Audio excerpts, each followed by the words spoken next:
Good day everyone. So, meron tayong nabalitaan na inoferan si Champ Nonito Donaire ni Champ Jory Pinalosa ng 5 million, no? So, 5 million?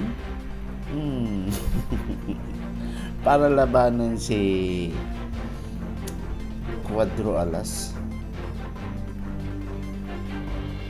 Ano ba naman yan? Para lang makagawa ng istorya, o kung totoo man,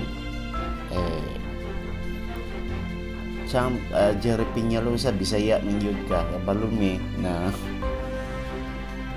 5 million i-offer ni mo ka usa ka legend.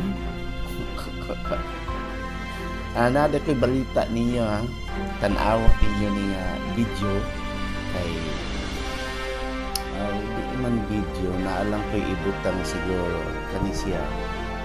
Okay, unsa man niyo ika-istoryaan karon nga naaman ni siya na ilaban si Champ Nonito Donaire karon June 14, ha, Sabado yan. Sabado na siya, no? Pila ka high offer ani kang kuan Champ Nonito, nganong mapalaban mo si Champ Nonito? Interim championship pa, ha? Interim championship ma-offer na ni kuan ni Jerry Peñalosa kang kuan kang Champ Nonito. Good luck. Unsa paningalan si nakita man nako to si kuan si Dr. Utol, si Utol na nang hagis nang hagit. Labanan mo si kuan Champ, si kuan si Ungas para kuan daw makakwarta daw. Oy, pangita sa amog kalaban ninyo, oy, asang tingga na mo dong, no? Sao na lang na, no? Even si Chavez wala na ko kadungog nga mo kuan sa inyo, ha, muhatag og laban sa inyo. Ano unsa naman taon mo, di ba?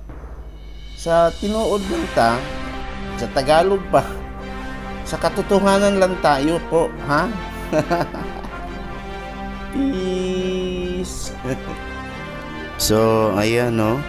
Saturday, June 14, no? 14 of June 2005. Bago pa to. Ngayon tong year na to. Baka sabihin yung ano yan, mga gawa-gawa lang yan. Sa kuan yan, sa box record yan, ha? Ha? Boxer, anong tawag niyan sa ano nila? Website ng mga boxers. I-check ninyo dito, no? So, nailaban si Champ Nonito karong Sabado sa June 14. So, ato nang abang-abangan, ha? Asa man na, tanawa ninyo maayo. See you next time. Ang walay laban, lingkod-lingkod lang padako piya.